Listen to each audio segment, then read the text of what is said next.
What's going on, guys? Welcome back to another video here in my garage. Today I'm going to do another install and review video for a part that I put on the Canam. It's been on the Canam before, but I took it off, put everything back to factory, just so I could do a video for you guys to see how easy it is to install this part. Now, if you guys are new to the channel, or you've seen the channel, me talking about the Supra, or maybe the side-by-side brought you here, don't forget to smash that subscribe button on your way out. If you guys already subscribed to the channel, I greatly appreciate it, and there will be more videos to come, so stay tuned. Alright, so today I'm going to be showing you guys how to install the RPM Sport Slip-On Muffler. Now, if you guys are interested in purchasing any RPM product for your side-by-side, huge shout out to RPM. If you guys hop over to their website, I'll put a link in the description below.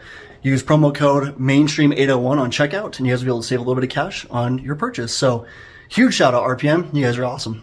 Now, I've had this RPM slip-on exhaust on my Can-Am for the last 2 rides now. So you'll see there's a little bit of color in it. It's not brand new or right out of the box.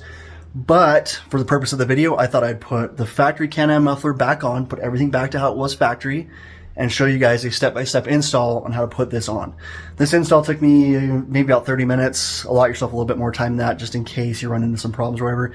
But it's super, super basic, guys. If you're worried about screwing something up, or you're like, I don't want to put an exhaust on my side-by-side because it's going to void warranty or cause all sorts of other problems, don't sweat it, okay? This is like, it literally is 4 bolts and 4 springs and it's done. So if you have to put it back to factory, you're not cutting, you're not welding, you're not doing any of that stuff. It is a straight install, swap out, bolt on. It's awesome, guys. I really love the exhaust. It sounds really good.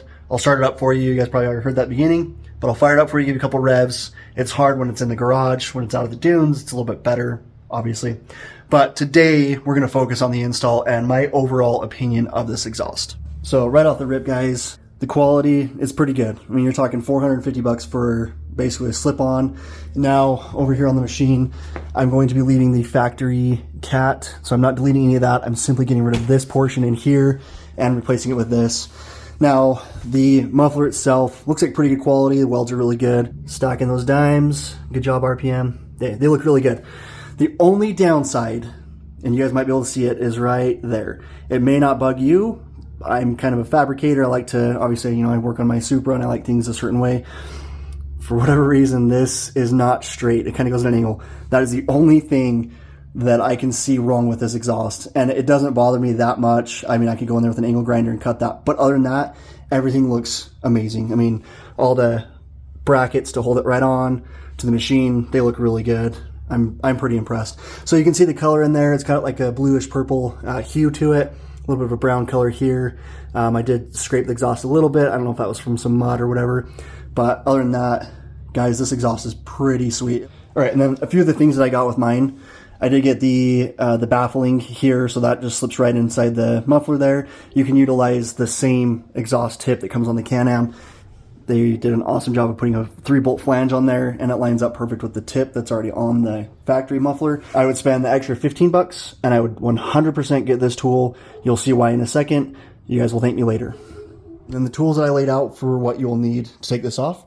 Torx bit, that is going to be it's a T30. Got a ratchet driver with a 13 mil, 10 millimeter wrench, 13 mil wrench, and a 10 millimeter socket. That's all you need for this, and then the spring removal tool. All right, so let's dive into the actual removal and install of the exhaust. Now, the back fascia piece is kind of a pain. I've already taken some of the screws out. I actually don't run this with the new exhaust because I like to see the open area here, and I mean, come on guys, that looks pretty good. Having it open in the back and having it all visible is definitely the way to go. Don't get frustrated when you're trying to take like any of the plastic pieces off. Slower the better. You start cranking on stuff, you're gonna break it. So just take your time with it on this back fascia piece. So starting step 1, you're gonna have 5 screws. You're gonna have 1 in the center, 1 on each side here, and 1 down here at the bottom. Hope you guys can see all this. Use the Torx bit, just a regular screwdriver, or if you have a ratchet, whatever you want to do. I wouldn't recommend using a drill with a Torx bit on there because you could run risk of stripping the screws if they're stuck or there's dirt on them. I would say remove them slowly so you don't have any issues with that.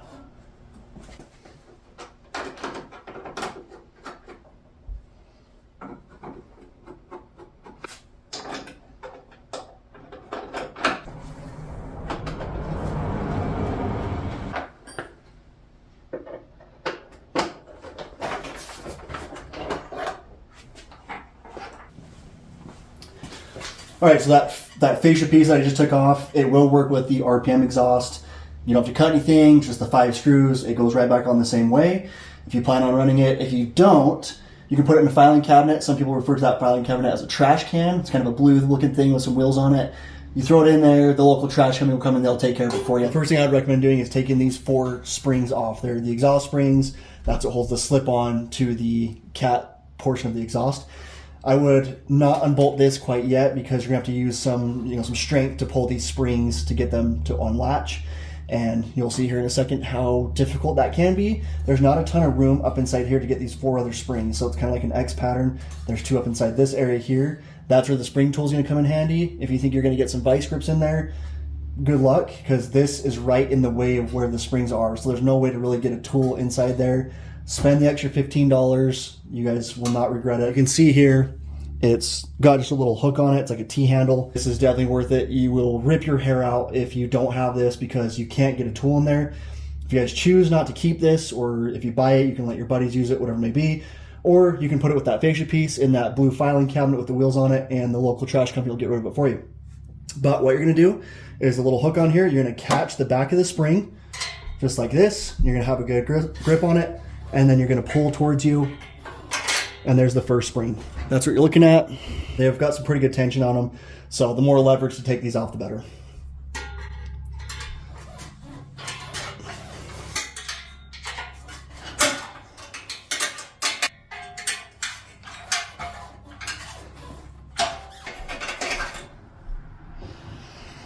Okay, now those are out of the way. The next thing you're gonna do is remove the 4 nuts and bolts. One side, you're gonna have 2 short ones, and the passenger, so the driver's side, 2 short ones. Passenger side, you're gonna have 2 longer ones. Don't get them mixed up. It's not gonna cause any problems. You'll just find out that they won't go together, so try to keep them separated. And they're up underneath here, so it's a nut on the back side, and it's a 13 millimeter bolt, 13 millimeter nut, box wrench on the inside, ratchet on the outside, and it comes off pretty easy.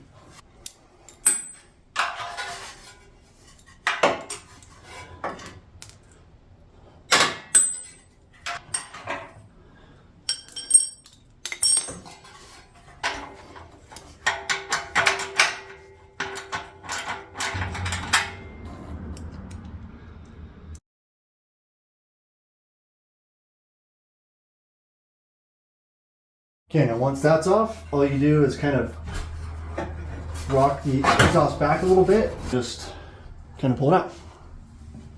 Okay, and then like I said, you're gonna have 2 longer bolts, 2 shorter bolts, driver's side, passenger side. You'll figure it out pretty quick that they won't work on either side. I mean, these ones would, but these ones will not work on the passenger side. They're too short. But so don't get those mixed up. There you go. We are going to weigh each exhaust. This is probably my favorite part because I did this before to see what the comparison was, and it's actually quite a bit. So starting with the factory Canam exhaust.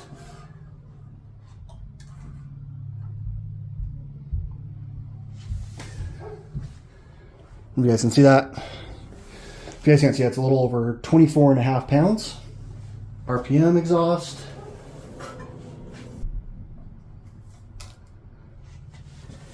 Almost 14 pounds, just shy of 14 pounds. 10-pound difference, 10 and a little change, but 10 is quite a bit, especially on the back of the machine. And if you're running one of these coolers or whatever, you're adding quite a bit of weight to the back of the machine. So anything you can cut a few LBs, get a little Jenny Craig going on. 1-800-94-JENNY. And the machine's gonna perform just a little bit better for you. Let's chuck this guy in. Not much to it. You guys saw when I removed this one. You got just the 4 bolts, 4 springs, and you're good to go. Now, when you're handling this exhaust, keep in mind the oil in your fingers, especially if your hands are dirty from working on the machine.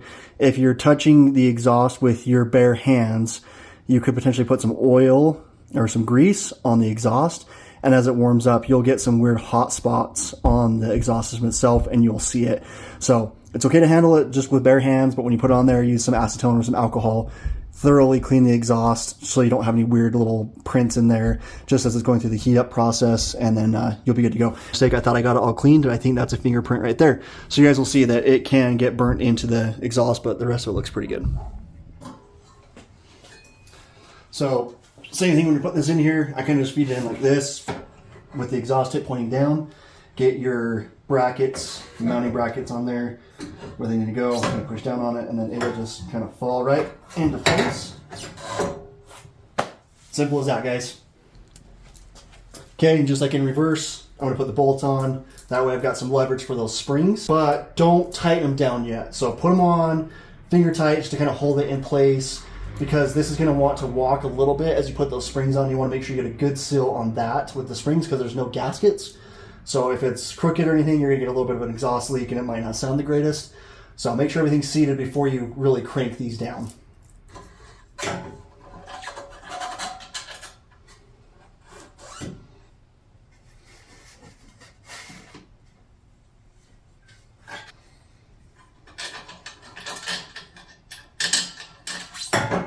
One more thing, you are going to have this. If this falls out during your install, it's okay. It just sits in like a rubber grommet piece. That's kind of like your exhaust hanger. So your bolts are going to go through this. This is why you have to use the longer ones, because it's going to go through this, through the exhaust, the bracket, through this thing, and then you put the nut on the backside. So don't lose this.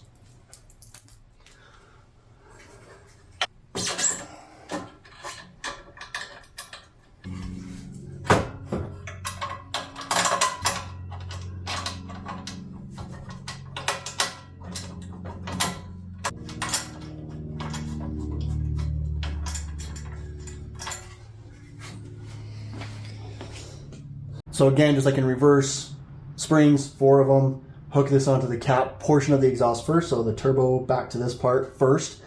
Hook it on, hook your tool onto here, pull it, hook it onto the front.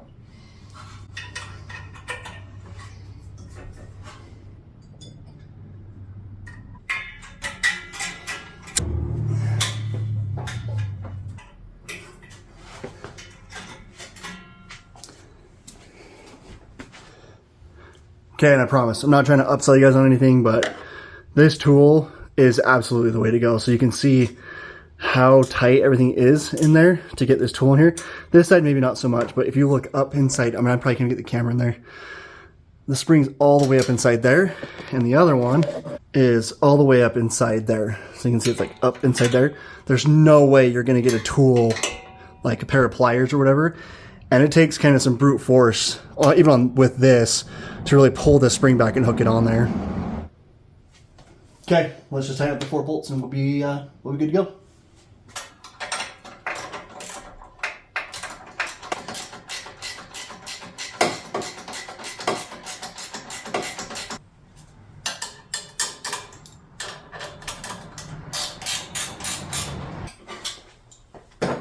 Okay, and just like that, we are done. So now you can see why I don't want to put the fascia piece back on there. You can see all the cool exhaust stuff in there. The sweet RPM logo that's stamped on there. Looks pretty good. This is a pretty sweet exhaust, guys. I've had it on there, like I said before, 2 rides, I think, so out of the dunes. So wide open throttle. It sounds really good. Throaty, but not raspy. It's got a good tone to it, but not annoying. So if you're like, can I still ride with this on the trail? Yeah, I would say you're probably good to go.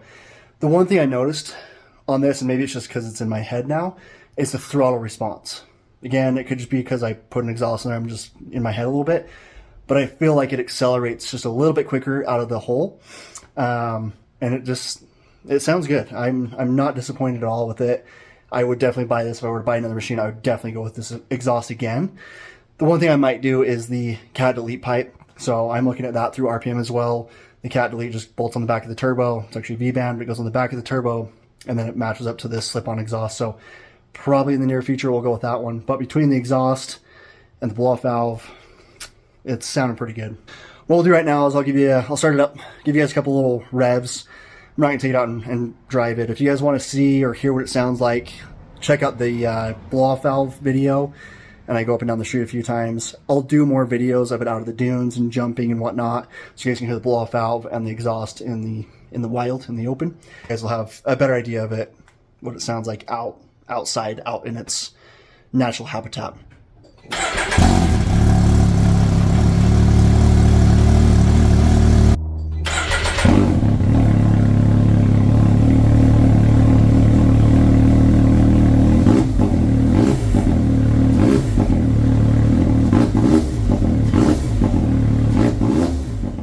know the camera doesn't quite do it justice on the sound and actually hearing it. But again, overall guys, great quality exhaust. I'm very happy with it. I like that you can utilize the factory spark arrestor, so it goes in there. You can use the factory tip that came with the Canam stock muffler. And then the baffle that I got will kind of quiet it down a little bit. I haven't run that yet. I got it just in case. I think it was like $7 or something like that. That just slips in there, put that tip on there, and then you're good to go.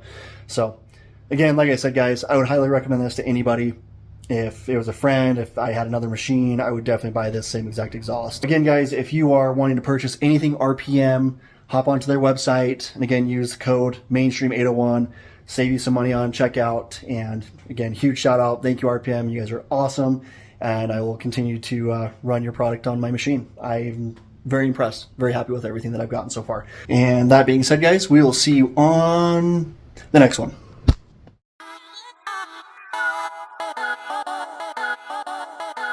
Hey yo, the rain was steady pouring, heard the drops and drizzle meant to be. Chilling in my crib, no doubt, peep the scenery. Telephone rang, then it stopped before I could answer it. I heard a knock at the door, so I answered it. And with Jermaine, he had a little situation. Beef up on the block, and Orthodox that led the confrontation. He said these cats be acting hard on the block, and they be pumping weight and holding, so Dwayne got shot. Now see, Dwayne was just a knucklehead, but still...